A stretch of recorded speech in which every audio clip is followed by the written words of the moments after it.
So, let's talk about early 2026, because that's when the world's financial system got pushed right to the edge. We're going to break down the massive power plays, the monetary shocks, and the fractures in the market that kicked off a global reset, and what it all means for the future of money.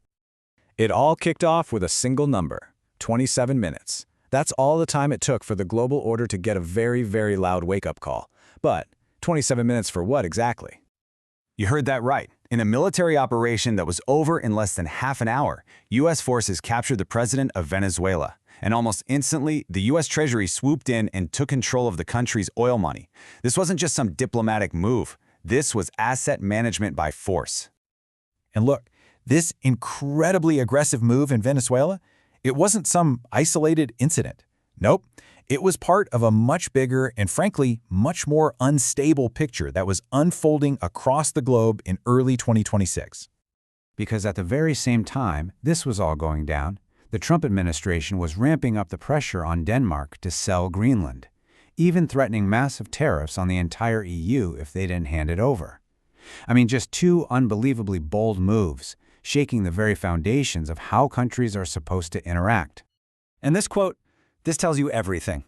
For a NATO ally to come out and officially call the United States a national security threat is just unheard of. It's a sign of a deep, serious crack in the Western alliance, and it shoved the world into a much more unpredictable place. Now, right in the middle of all this geopolitical craziness, a single announcement in Washington, D.C. acted like a spark in a powder keg. It triggered a massive, violent reaction in the financial markets.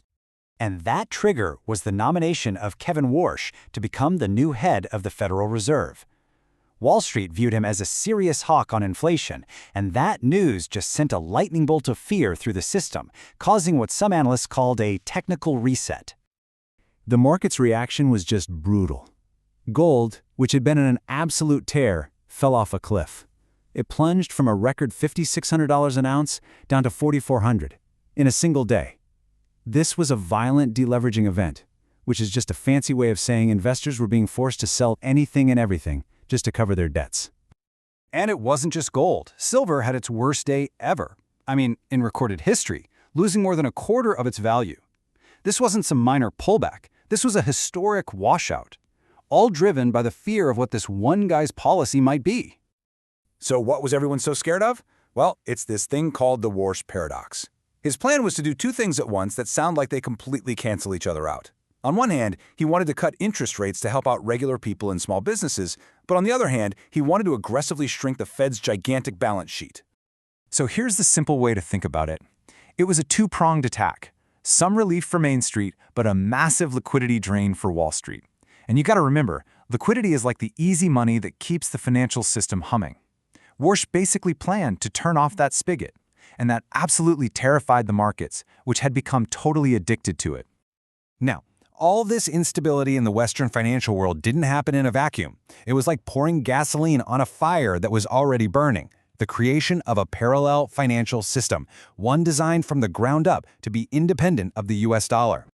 And right at the heart of this is the BRICS unit. It's a new digital currency for trade, but with one critical difference. It's backed by physical gold. The whole point is to give nations a way to trade with each other without ever having to touch the US dollar or the Western financial system. And you know, they're backing this plan up with some serious action.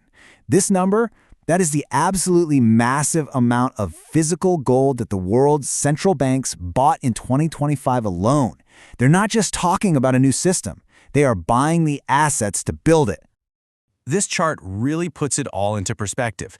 I mean, look at that. The 863 tons they bought in 2025 just dwarfs the average of the entire decade before. And you've got countries like Poland leading the charge, stacking gold like a shield against sanctions and to get out from under the dollar's dominance. Make no mistake, this is a strategic global pivot. So this global rush for physical gold, combined with all the chaos in the markets, created a brand new and maybe even more alarming problem. The system that's supposed to actually deliver the real metal, it just started to completely break down. And that's not me saying that. That's the conclusion from people inside the industry itself. The actual mechanism for buying and selling huge amounts of physical gold and silver, it just stopped working the way it's supposed to. And here is the proof. The London Bullion Market Association, the LBMA, it's the center of the whole global gold market. Their standard is next-day delivery. You buy it, you get it.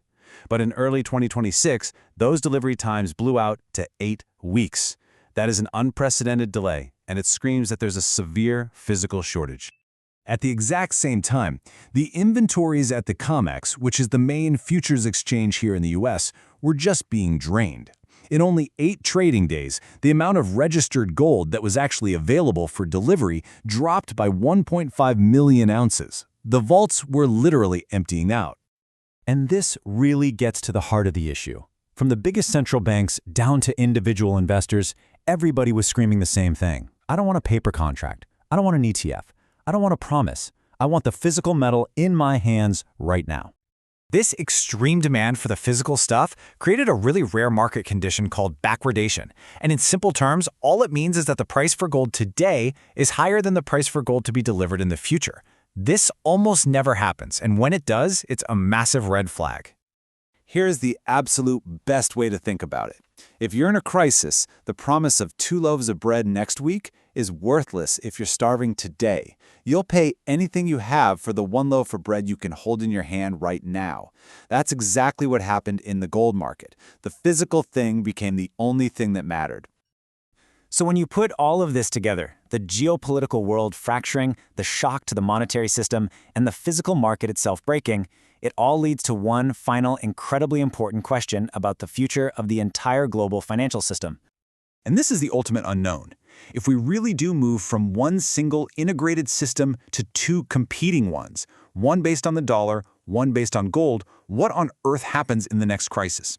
If they can't, or more likely won't, coordinate, could we see a total freeze in global liquidity?